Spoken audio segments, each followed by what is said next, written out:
Chapter 26. Now, Elspeth, you do know what I want you to do? Yes, I know, said Mrs. McGillicuddy. But what I say to you is, Jane, that it seems very strange. It's not strange at all, said Miss Marple. To arrive at the house and to ask almost immediately whether I can, go upstairs? It's very cold weather. If you would just tell me why I must go upstairs, Jane. That's just what I don't want to do, said Miss Marple. How annoying you are. First you make me come all the way back to England before... I'm sorry about that, but someone may soon be killed. So you see, Elspeth, it was your duty to come back. And that's the taxi now, she added, as a sound was heard outside the house. So Mrs. McGillicuddy put on her coat, and the two ladies were driven to Rutherford Hall. "Who can this be?" Emma asked, looking out of the window as the taxi moved past it. "I do believe it's Lucy's old aunt." "What a bore," said Cedric. "Tell her you're not at home."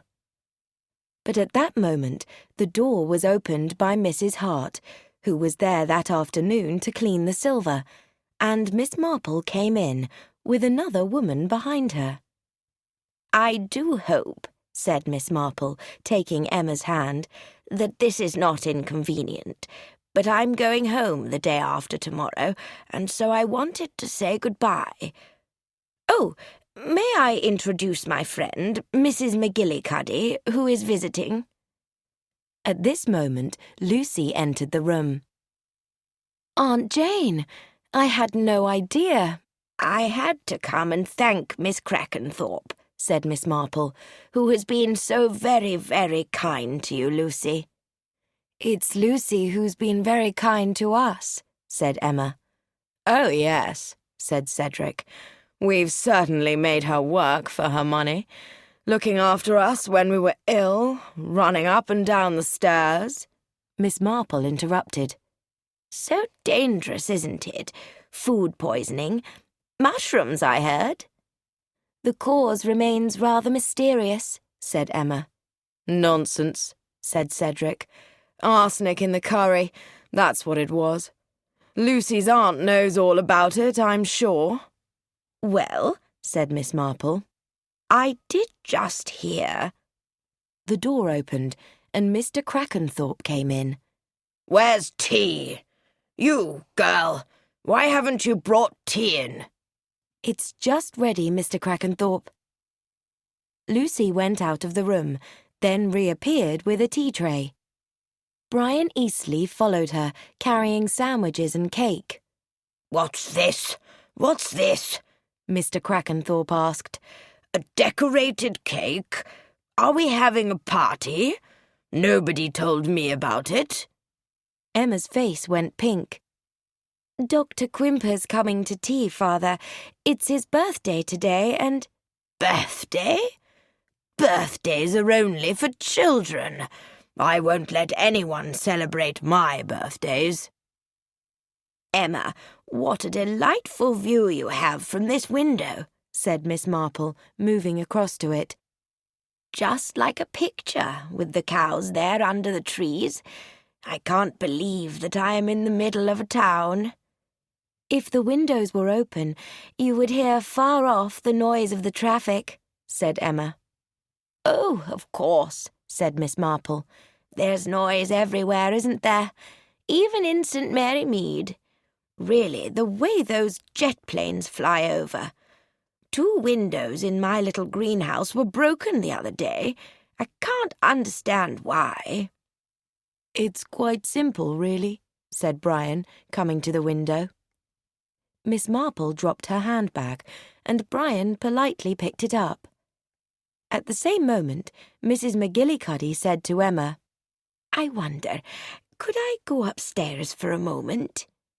"I'll take you," said Lucy, and they left the room together. "It is very cold outside today," said Miss Marple. About planes breaking windows, said Brian. Oh, look, there's Quimper. The doctor drove up in his car. He came in rubbing his hands. It's going to snow, I think. Hello, Emma. How are you? Goodness, what's all this? You told me today was your birthday, said Emma, so we made you a cake. But it's years since anyone's remembered my birthday. He looked almost uncomfortably pleased. Come on, let's have tea, said Mr. Crackenthorpe. What are we waiting for? Oh, please, said Miss Marple. Don't wait for my friend. She would be most upset if you did. They sat down and started tea. Miss Marple reached for a sandwich, then paused. Are they? Fish, said Brian. I helped make them. Mr. Crackenthorpe laughed. Poisoned fish, that's what they are. You've got to be careful what you eat in this house, Miss Marple. Don't let him stop you, said Cedric. A bit of arsenic is good for the skin, they say, if you don't have too much. Eat one yourself, boy, said Mr. Crackenthorpe. All right, said Cedric. He took a sandwich and put it whole into his mouth. Miss Marple also took a sandwich and bit into it. I do think it's so brave of you all to make these jokes. Then suddenly she began to choke. A fishbone in my throat. Quimper got up quickly. He went across to her, moved her backwards towards the window, and told her to open her mouth. Then he looked down into the old lady's throat. At that moment, the door opened, and Mrs. McGillicuddy, followed by Lucy, came in. Mrs. McGillicuddy stopped as she saw the scene in front of her, Miss Marple leaning back and the doctor holding her throat. "But that's him!" she cried. "That's the man in the train!" With unbelievable speed, Miss Marple escaped from the doctor's hands and came towards her friend. I thought you'd recognize him, Elspeth. No, don't say another word. She turned to Dr. Quimper.